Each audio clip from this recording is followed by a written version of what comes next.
বাংলাদেশের বর্তমান প্রসপেক্টে সরকারের জন্য বা আমাদের জন্য রাজনৈতিক দলগুলোর জন্য সবচেয়ে বড় শক্তি হচ্ছে এই জাতি হচ্ছে ফ্যাসিজমের বিরুদ্ধে এখনো ঐক্যবদ্ধ। তো সেজন্য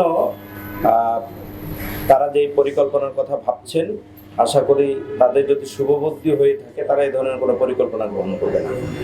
আর প্রশাসনিক যাবতীয় প্রস্তুতি এবং আমাদের শৃঙ্খলা বিভাগ, স্বেচ্ছাসেবক বিভাগের যে ধরনের প্রস্তুতি, আশা করি আমরা যে কোনো ধরনের পরিস্থিতি মোকাবেলা করে আল্লাহ তাআলার উপর ভরসা করে আমরা এই জনসভাকে আমরা সফল করে দেবো ইনশাআল্লাহ।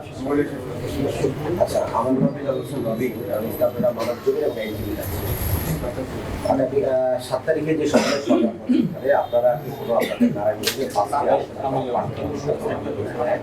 নাম্বার আগামী নির্বাচন হলে আপনারা জামাত কি একক ইলেকশন করবে না কোনো জোটবদ্ধ বা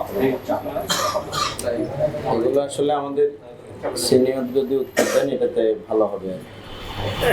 আসলে আমাদের নারায়ণগঞ্জে এখানে কোনো প্রার্থী আমরা ঘোষণা করব না, তবে আমাদের সারা দেশের প্রার্থী নিয়ে আমরা কাজ করছি। আর নির্বাচন তো এখনো একটা ডেট ঠিক হয়নি, অনিশ্চিত অবস্থার মধ্যে আছে। তো কাজেই এককভাবে আমাদের প্রস্তুতি আছে, যে নির্বাচনে আসলে আমরা কীভাবে করবো এটা সামনে তুমি বলবে আর কি।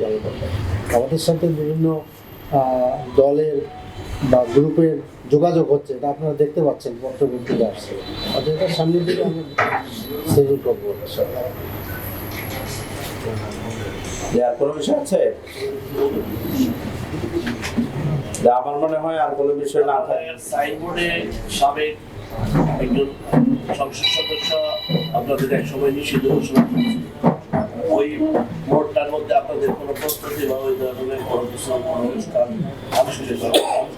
আছে? আসলে কেউ কাউকে তো নিষিদ্ধ করার সুযোগ নাই, এটা রাষ্ট্র আছে, সরকার আছে। তো সেই জায়গায় আমাদের প্রস্তুতি হচ্ছে আমাদের আমিরে জামাতকে আসবে, আমরা শ্রদ্ধার সাথে সম্মানের সাথে ওনাকে আমরা সাদরে বরণ করে আমরা সেখান থেকে আনবো এবং সম্মানের সাথে শ্রদ্ধার সাথে আমার গন্তব্যে আমরা পৌঁছে দেওয়ার যাবতীয় প্রস্তুতি আমরা নিয়েছি, সেভাবে করবো আমরা। সেখানে কি কোনো পথসভা বা কোনো কিছু হবে না, পথসভার দরকার, আমাদের জনসভায় আসতেছে, আবার পথসভার তো প্রয়োজন না, কিছু